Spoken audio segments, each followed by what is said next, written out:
Hi friends, అందరు బాగున్నారు అనుకుంటున్నాను. ఈరోజు ఈ వీడియోలో కొన్ని విషాద గాథలు, విషాద సంఘటనల గురించి తెలుసుకుందామండి. చాలా బాధాకరమైన విషయం అండి. అసలు డైలీ ఒక్కొక్క ఇన్సిడెంట్ జరుగుతూ ఉంది. వాటిని న్యూస్లో చూస్తుంటే వాళ్ళ ఫ్యామిలీ మెంబర్స్ ఎంత బాధపడుతుంటారో చెప్పాలంటే మనకే ఏదోలా ఉంది. మనకు ఒక ఫ్యామిలీలో చిన్న దెబ్బ తగిలితేనే అంత బాధపడతాం. అలాంటిది చాలా సంఘటనలు జరిగాయి. ఈరోజు, నిన్న, మొన్న, గత 10 రోజుల నుంచి జరుగుతున్న సంఘటనలు అన్నీ ఒకసారి డీటెయిల్గా తెలుసుకున్నాం. వాటిని ఎక్స్ప్లెయిన్ చేస్తూ మీకు డీటెయిల్గా ఎక్స్ప్లెయిన్ చేయడానికి ట్రై చేద్దాం, ఓకేనా? సో ఫస్ట్ కేసు వచ్చేసి ఈరోజు మధ్యాహ్నం అండి. చెంగిచెర్ల రైల్వే స్టేషన్లో విజయశాంతి రెడ్డి అని చెప్పేసి తన కూతురు అబ్బాయిని తీసుకొని సూసైడ్ చేసుకోవడానికి వెళ్ళింది. చాలా బాధాకరమైన విషయం. వాళ్ళు బోడుప్పల్లో ఉంటారు, సొంత ఇల్లు, మంచి సంపాదన, హస్బెండ్ దుబాయ్లో ఉన్నారని చిన్న టాక్.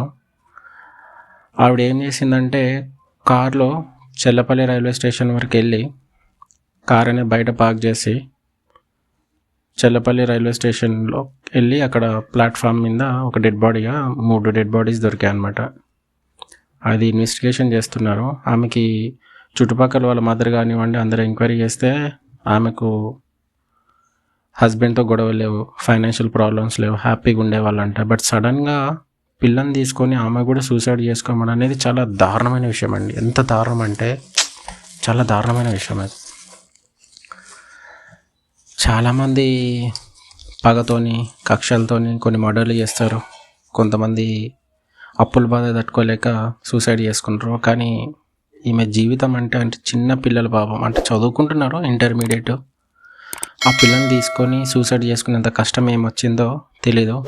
ఇన్వెస్టిగేషన్ స్టార్ట్ అవుతుంది. మేబీ 1 or 2 డేస్లో ఫుల్ రిపోర్ట్ అనేది వస్తుంది. సో ఆ సంఘటన మీకు చెప్పాలనుకుంటున్నాను అంతే. రెండో కేసు అండి. నిన్న వికారాబాద్లో నార్మల్గా మనం ఇంటికి ఒక ఆడపిల్ల పుట్టిందంటే ఒక మహాలక్ష్మితో సమానం కదా. వికారాబాద్లో ఒక యాచారం మండలంలో ఒక ఫ్యామిలీ, అందులో 3 ఆడపిల్లలు, ఒక అబ్బాయి అన్నమాట వాళ్ళ సంతానం. అయితే అందరు పెళ్ళిళ్ళు చేసుకున్నారు. బట్ లాస్ట్ అమ్మాయిని గారాబంగా పెంచి నర్స్ జాబ్కి వదిలేశారనమాట. అమ్మాయి చదువుకుంటుంది. సడన్గా ఏమైందేమో కానీ ఇన్స్టాగ్రామ్లో ఒక వ్యక్తి పరిచయం అయ్యాడు ఆ పిల్లకి. ఇంకా ఆల్రెడీ ఇంట్లో సంబంధాలు చూస్తున్నారు ఆ అమ్మాయికి. ఒకరోజు ఏమైందంటే ఇన్స్టాగ్రామ్లో ఒక యువకుడు ఇట్లా పరిచయం అయ్యాడు, నేను అతన్ని పెళ్లి చేసుకుంటానని చెప్పేసి ఇంట్లో చెప్పేసింది. ఇంట్లో ఒప్పుకోలేదు. ఈమె ఏం చేయాలి? ఒప్పించాలి, లేకపోతే పెద్దల్ని పోగు చేసి కన్విన్స్ చేయాలి. ఏమేం చేసిందంటే తల్లిదండ్రులు చదువుకోని వాళ్ళు కదా పాపం, వాళ్ళకేం తెలుస్తుంది కూతురు ఇంత పని చేస్తుందని చెప్పేసి. ఎలాగైనా సరే తన లవర్ని దక్కించుకోవాలి, పెళ్లి చేసుకోవాలనే ఉద్దేశంతోనే తల్లిదండ్రులని చంపాలని ప్లాన్ చేసుకుంటుంది. ఇంత దారుణం అంటే మనిషిలో పశువులో నాకు అర్థం కాదు. కానీ ఆ అమ్మాయి ఏం చేసిందంటే ఒక ఇంజెక్షన్ తీసుకొని అందులో పాయిజన్ ఎక్కించి తల్లిదండ్రులకి, మీకు బాడీ పెయిన్స్ ఉన్నాయి కదా, నొప్పులు ఉన్నాయి, కాళ్ళ నొప్పులు, మీకు విరుగుడు చేస్తాను అని చెప్పేసి ఒక ఇంజెక్షన్ ఇవ్వడానికి వెళ్ళింది. అప్పుడు తల్లిదండ్రులు ఎవరికైనా అంతే కదండి, మా అమ్మాయి ఎలాగ డాక్టర్ అవ్వబోతుంది కదా, ఎంత సంతోషంతో వాళ్ళు ఇంజెక్షన్ వేయించుకున్నారు. చనిపోయారు పాపం. చంపేసింది అంటే ఒక అడ్డు తొలగించుకుంది అనమాట ఒక లవర్ కోసం. ఇంత దారుణం అంటే నిజంగా చెప్పాలంటే నాకు ఏదోలా ఉంది. కానీ మొత్తానికైతే అడ్డు తొలగించుకుంది. చుట్టుపక్కల అందరికి చెప్పింది, వాళ్ళ బ్రదర్కి, వాళ్ళ ఫ్యామిలీ మెంబర్స్కి అందరికి పిలిపిస్తే ఇంకా అందరు వచ్చారు. వాళ్ళ బ్రదర్కి ఎందుకో డౌట్ వచ్చి, ఆమె మీద డౌట్ వచ్చిందనమాట. పోలీసులకు ఇన్ఫార్మ్ చేసి వాళ్ళు పోస్ట్ మార్టం అంతా చేసి ఇన్వెస్టిగేషన్ స్టార్ట్ చేసి ఈ అమ్మాయి ఒప్పుకుందనమాట. ఇన్వెస్టిగేషన్లో అవును నేనే చంపాను, ఇట్లా పాయిజన్ ఎక్కించి చంపాను అని చెప్పేసి ఒప్పుకుందంట, సిగ్గులేని పని చేసి. థర్డ్ కేసు అండి. థర్డ్ కేసులో ఆల్రెడీ మీకు ఐడియా ఉందనుకుంటా. గుంటూరులో దుగ్గిరాల మండలంలో జరిగింది ఇన్సిడెంట్. ఇది ఒక 4-5 days బ్యాక్ జరిగింది. చాలా సెన్సేషన్ అయింది న్యూస్ అనేది. శివనాగరాజు వచ్చేసి గుంటూరులో ఉల్లిగడ్డల వ్యాపారం చేస్తుంటాడు. తన వైఫ్ విజయవాడలో ఒక థియేటర్లో పనిచేస్తుంది అన్నమాట, టికెట్ కౌంటర్లో వర్క్ చేస్తుంది. వాళ్ళకి 2 పిల్లలు. వాళ్ళ జీవితం బాగానే సాగుతుంది కొన్ని రోజులు. ఒక అపరిచితుడు పరిచయం అయ్యాడు, అతనే గోపి అంట. ఇంట్లో పప్పు అన్నం నచ్చాక బయట బిర్యానీ తినడం అంటే ఇదే అనుకుంటా నాకు తెలిసి. సిగ్గులేని ఆడోళ్ళ నిజంగా. తప్పు చేసే వాళ్ళ గురించి మాట్లాడుతున్నాను, మీ గురించి కాదు. మళ్ళీ మహిళా సంఘాల వాళ్ళు రియాక్ట్ అవుతారు. సో అలా సాగుతున్న జీవితంలోకి గోపి రావడంతో గోపి సైడు రుచి మలిగింది ఈమె, మాధురి అనే అమ్మాయి. మొత్తానికైతే అతనితో పరిచయం అయింది. స్నేహం కాస్త ప్రేమ అయింది, ప్రేమ కాస్త అక్రమ సంబంధం అయింది. ఉల్లిగడ్డల వ్యాపారం తన హస్బెండ్ చేస్తుండని చెప్పేసి నామోషిగా ఫీల్ అయింది. అంటే నచ్చదు కదా, ప్రెస్టేజ్ ఇష్యూ బాగా. ఈమె పెద్ద కలెక్టర్ జాబ్ చేస్తుంది కదా, టికెట్ కౌంటర్లో చేస్తుంది బిల్డప్. ఇంకా తన భర్త ఆ వ్యాపారం చేయడం ఇష్టం లేక బంద్ చేపించి తన లవర్ గోపి ఉన్నాడు కదా, గోపి హైదరాబాద్లో ట్రావెల్ ఏజెన్సీ నడుపుతున్నాడు అని చెప్పేసి అతని మొత్తానికైతే అందులో జాయిన్ చేయించి ఇంకా తన అక్రమ సంబంధం అలాగే కంటిన్యూ చేస్తూ వచ్చింది. కొన్ని రోజులు నడిచింది అట్లా. ఎందుకో హస్బెండ్కి డౌట్ వచ్చింది, శివనాగరాజు గారికి. ఊరికి వెళ్ళి మళ్ళీ ఒకసారి అప్పుడు ఇంకా టైం లేదనమాట మాధురికి. తన ప్రేయసుడితో మాట్లాడుకోవడానికి, మనసు విప్పి మాట్లాడుకోవడానికి టైం లేదు కదా.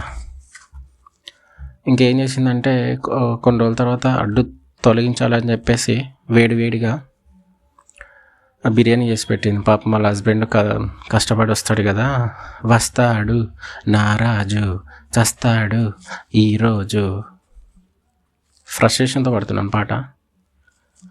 సో మొత్తానికైతే ప్రేమగా బిర్యానీ చేసింది. ప్రేమ, ఆప్యాయం, అనురాగంతో పాటు 20 స్లీపింగ్ ట్యాబ్లెట్స్, గుర్తుంది కదా, 20 నిద్ర మాత్రలు పొడి చేసి బిర్యానీలో కలిపేసి గోరుముద్దలు తినిపించింది. తినండి తినండి అని. మొత్తానికైతే అతను నిద్రలోకి జారుకున్నాడు. 11:30కి, అర్ధరాత్రి 11:30కి తన లవర్ని గోపిని పిలిపించుకొని అతను చెస్ట్ పైన కూర్చున్నాడు. చెస్ట్ పైన కూర్చొని ఆమె మాధురి ఏం చేసిందంటే నెత్తిపైన గట్టిగా దిండుతోని అదింబట్టేసింది. ఇంకా మొత్తానికైతే చనిపోయాడండి, చంపేశారు.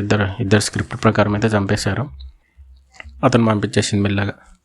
హస్బెండ్ చనిపోయిన తర్వాత వైఫ్ ఏం చేయాలండి, ఏడవాలి, లేకపోతే వాళ్ళని పిలవాలి, చేయాలి, ఏదో ఒకటి చేయాలి కదా. ఈమె మాత్రం ఆ టైంలో మూడు వచ్చినట్టు నాకు తెలిసి. పచ్చిగా మాట్లాడుతున్నాను, ఎందుకంటే అలాంటి వాళ్ళ గురించి మాట్లాడినప్పుడు రక్తం మరుగుతుంది నాకు. ఆ టైంలో మూడు వచ్చినట్టుంది మాకు. పవన్ వీడియోస్ ఓపెన్ చేసింది, అదే శృంగార వీడియోలే. ఆ వీడియోలు చూసుకుంటూ తెల్లార్లు చూసింది. పొద్దున కాగానే, తెల్లవారుజామున కాగానే ఇంకా డ్రామా స్టార్ట్ చేసింది.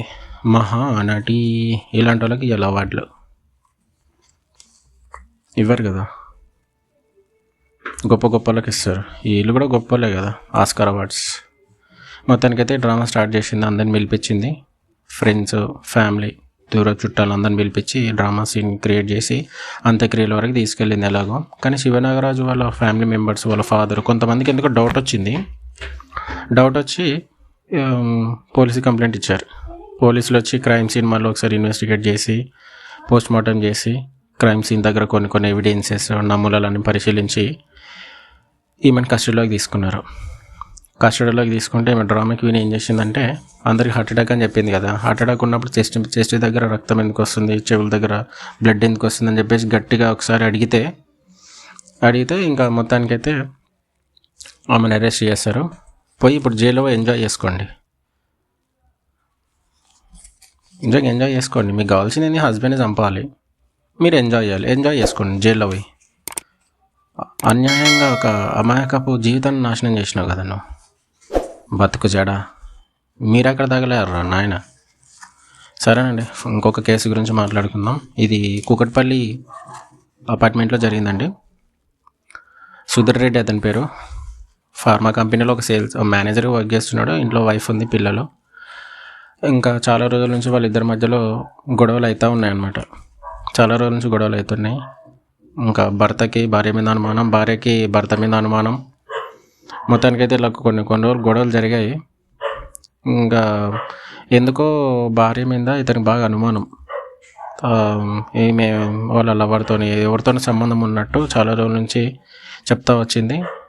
ఇంక మొత్తానికైతే ఆమె ధైర్యం చేసి డైలీ గొడవలే వాళ్ళకి. ఇంకా హస్బెండ్ కుకట్పల్లి పోలీస్ స్టేషన్కి వెళ్ళి కంప్లైంట్ ఇచ్చాడు. ఇట్లా నా భార్య నుంచి ప్రాణహాని ఉందండి, నాకు కొంచెం సెక్యూరిటీ అరేంజ్ చేయండి, నాకు చాలా భయంగా ఉందని చెప్పేసి వాళ్ళని అడుక్కున్నాడు. పోలీసులు పట్టించుకోలేదు. మొత్తానికైతే ఒకరోజు టైం చూసుకొని చంపేసింది. కథం, టాటా, గుడ్ బాయ్. చంపేసిందండి పాపం. చాలా సెన్సేషన్ అండి ఇదైతే. చూడడానికి ఇన్నోసెంట్గా ఉంటారు కానీ నమ్మకూడదండి బాబు. నిజమైన అమాయకులు అబ్బాయిలు. ఇదొక ఇన్సిడెంట్ పక్కన పెడితే హనీమూన్ కపుల్స్ అంట. భార్యాభర్తలు అపురూపమైన ఆడ జన్మ అనేది ఒక సాంగ్ ఉంది కదా, అలాంటి అవార్డ్స్ వీళ్ళకి ఇవ్వాలి. Honeymoon couples. కరీంనగర్లో జరిగింది ఇన్సిడెంట్ ఇది. శరత్ అంటే అతని పేరు. అతని బిజినెస్ కరెక్ట్ జరగక బ్లాక్మెయిల్ బిజినెస్ స్టార్ట్ చేశారు. ఆ బిజినెస్ ఎట్లా అంటే వాళ్ళ వైఫ్ని శృంగారంలో పాల్గొనాలి అంటే, నార్మల్గా హస్బెండ్ అండ్ వైఫ్ ఏం చేస్తారంటే ఒక మూడో వ్యక్తిని దగ్గర రానియరు కదా, వీళ్ళు మాత్రం 100 మందికి సుఖాన్ని ఇచ్చారు. వాళ్ళ వైఫ్ని అడ్డంగా పెట్టి వాళ్ళ వైఫ్ శృంగారం చేస్తుంటే ఈయన సీసీ కెమెరాలు, ప్రైవసీ కెమెరాస్ అన్ని పెట్టి వాటిని క్యాప్చర్ చేసి బ్లాక్మెయిల్ చేశాడనమాట. దందా, డబ్బులు సంపాదించారు. బట్ ఏమైంది, తెలిసిన ఒక వ్యాపారవేత్త ఇందులో చిక్కుకున్నా అని చెప్పేసి పోలీసులు కంప్లైంట్ ఇవ్వడం జరిగింది. మొత్తానికైతే ఇద్దరిని అరెస్ట్ చేశారు. 100 మంది అంటే మాటలండి. కొంచెం ఇంతకుముందు మనం చదివిన కేసెస్ కంటే ఇది కొంచెం బెటర్ అనిపిస్తుంది అండి. 100 మంది కామందులకు సుఖమిచ్చి మొత్తానికైతే దొరికిపోయారు. ఒకటి గుర్తుపెట్టుకోండి, అన్యాయంగా సంపాదించిన సొమ్ము ఎప్పటికైనా ఉండదు, అది గుర్తుపెట్టుకోండి. సో ఇవన్నీ కేసెస్లో మనం అన్నీ ఒకసారి క్లారిటీగా మాట్లాడుకుంటే, ఇక్కడ అన్యాయం ఏంది ఎవరు? పిల్లలు. కొన్ని కేసెస్లోనేమో తల్లిదండ్రులు చంపారు, కొన్ని కేసెస్లోనేమో లవ్ని చంపారు, కొంతమందినేమో భార్యాభర్తలు కలిసి వేరే వాళ్ళని చంపారు, తర్వాత అపశుభం తెలియని భర్తను చంపారు. ఇంకెన్ని తరాలు. మొన్న కేరళలో అనవసరంగా పాపం ఒక 45 ఏళ్ళ వ్యక్తి అతను చనిపోయాడు. దాని మీద ఆల్రెడీ మనం వీడియో చేసాం, చూడని వాళ్ళు. సో అలా అంటే ఇంకా ఎన్ని దారాలు జరుగుతాయని. పోరంకిలో మన 50 సంవత్సరాల అబ్బాయి కదా, అంకుల్, తాత, వాళ్ళ వైఫ్ని చంపేశాడు.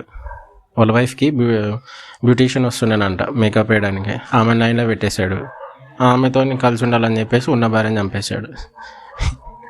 ఎటు పోతుందండి బాబు సమాజం అసలు. అన్నీ చదవాలంటే బాధ అనిపిస్తుంది. చుట్టుపక్కల అందరూ జాగ్రత్త ఉండండి, ఒక కన్నేసి ఉంచండి. ఇవన్నీ దేన్ని ఇన్స్పైర్ చేసుకొని చేస్తున్నారో నాకు అర్థం కాదు కానీ, మీ సొంత సుఖాల కోసము, కామ వాంఛ కోసము పక్కన జీవితాన్ని నాశనం చేయకండి. భార్య అంటే ఇష్టం లేదంటే విడాకులు వేయండి, భర్త అంటే ఇష్టం లేదంటే విడాకులు వేయండి, లీగల్గా వెళ్ళండి. వాళ్ళిద్దరు ఇష్టం లేదంటే కోర్టుకి ఎక్కండి, పోలీసులతో కంప్లైంట్ చేయండి. ఇవన్నీ చాలా ఆప్షన్స్ ఉన్నాయి కదా. చంపడము, మర్డర్స్ ఇవన్నీ మార్గం కాదు కదా. ప్రతి వీడియోలో అదే చెప్తున్నానండి, ఇన్స్పైర్ అవ్వకండి. ఏమున్నా జెన్యున్గా ఉండండి, హార్ట్ఫుల్గా ఉండండి అంతే. ఇలాంటి కాంప్లికేషన్స్ వచ్చినా కూడా లీగాలిటీ అనేది ఒకటి ఉంది. ఈ మధ్యకాలంలో ఒక ప్యాషన్ అయిపోయిందండి, భర్తను చంపాలా, లవర్తో లేచిపోవాలా. ఎక్కడ లేచిపోతావు? ఇప్పుడు ఉన్నది ఏంది, న్యూ జనరేషన్లో ఉన్నాం ఇప్పుడు. ఈ న్యూ జనరేషన్లో చిన్న పోలీసులు ఎంత స్పీడ్ ఉన్నారంటే ఇట్లా ఇమ్మీడియట్గా పట్టేస్తున్నారు క్రిమినల్స్ని. ఎట్లా అయిపోతున్నారంటే, ఇంత బుద్ధి తక్కువ ఏదో ఏంటండి బాబు మీరు నిజంగా. భర్తను చంపడం, భార్యను చంపడము, లవర్ని చంపడము, లవరు భార్య కలిపి భర్తను చంపడము, లవర్ కోసం తల్లిదండ్రులు చంపడము. పాపం విజయశాంత్ రెడ్డి గారిది అయితే చాలా పాపం అండి. అసలు ఆ క్రైమ్ ఎలా జరిగింది ఏంటనే ఫుల్ డీటెయిల్ తెలియదు. దాని మీద కూడా మీకు ఓకే అంటే వీడియో చేస్తాను. జస్ట్ సందర్భం వచ్చింది కాబట్టి మీకు ఎక్స్ప్లెయిన్ చేయాల్సి వచ్చింది.